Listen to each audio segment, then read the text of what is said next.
in the history and lives of Madigas in this state. And sir, this is a moment to celebrate by each and every individual who believes in transformation and welfare of the poor and downtrodden.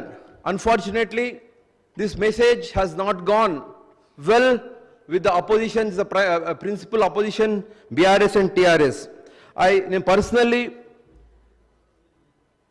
మా సబితమ్మ గారికి మరియు నిలబడేటువంటి సహోదరుమణులకు నేను బతిమలాడుతున్నా. అమ్మ, ఈరోజు ప్రతి మాదిగ బిడ్డ ఎంతో సంబరాలు చేసుకున్నటువంటి ఈ సమయంలో మీరు ఇలా నిలబడడం చాలా బాధ కలిగిస్తుంది. అయితే మీకు మాపై సానుభూతి లేదు అని కాదు, మీకు సానుభూతి ఉన్నప్పటికీ మీరు అలా నిలబడడం వల్ల మీరు ఏదో ప్రొటెస్ట్ చేస్తూ ఉన్నారు, మాదిగలకు మంచిగా జరగడంలో మీరు వ్యతిరేకిస్తున్నారు, మాదిగలకు సంబరాలలో మీరు అడ్డం తగులుతున్నారని చెప్పేసి ఒక సంకేతం ప్రజలలో వెళ్తుంది. కాబట్టి మీకు నేను దండం పెట్టి కోరుకుంటున్నా, దయచేసి మీరు కూర్చోండి అక్క, 2 నిమిషాల కోసం కూర్చోండి అక్క.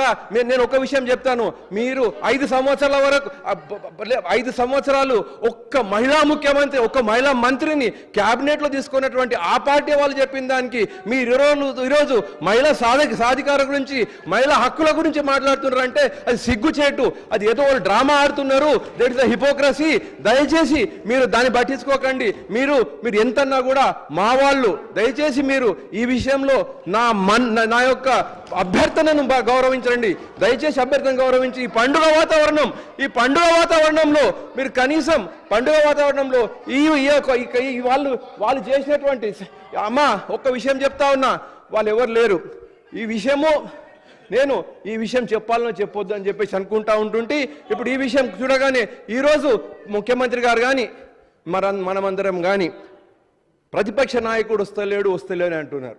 ప్రతిపక్ష నాయకుడు రాకపోవడానికి ముఖ్య కారణం ఏంటంటే, ఈ ప్రజాప్రభుత్వంలో రేవంత్ రెడ్డి గారి అధ్యక్షతన అక్కడ కూర్చున్నది ఒక దళితుడు.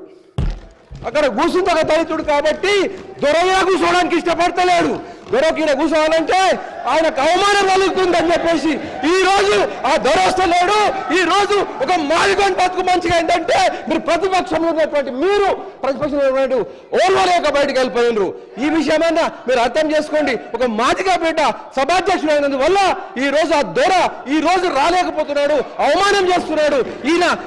ఆ మాదిగా బిడ్డ ఆ స్టేట్ మీద, ఆ సీట్ మీద అధ్యక్షుడిగా కూర్చున్నంత కాలం ఈ ప్రతిపక్ష నాయకుడు రాడు అనే విషయము నేను రాసిస్తున్నా, మీరు రాసుకొని పెట్టుకోండి.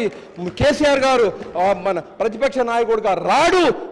ఏ రోజైతే ఈ ప్రజాప్రభుత్వం ఈ మాదిగా మాల మరి బడుగు వర్గాలకు న్యాయం చేసుకుంటూ ఉంటుండే ఆ బెంచెస్ అట్లనే ఖాళీ ఉంటాయి. ఈ ప్రజలు గమనించాలని చెప్పేసి మనవి చేస్తూ, మరి ఒకసారి నేను ఈ ప్రజాప్రభుత్వం, ప్రజలకు మేలు చేసే ప్రభుత్వం, మాదిగా కుటుంబ సభ్యుల తరపు నుంచి, మాదిగా కమ్యూనిటీ నుంచి ధన్యవాదాలు తెలియజేస్తున్నా.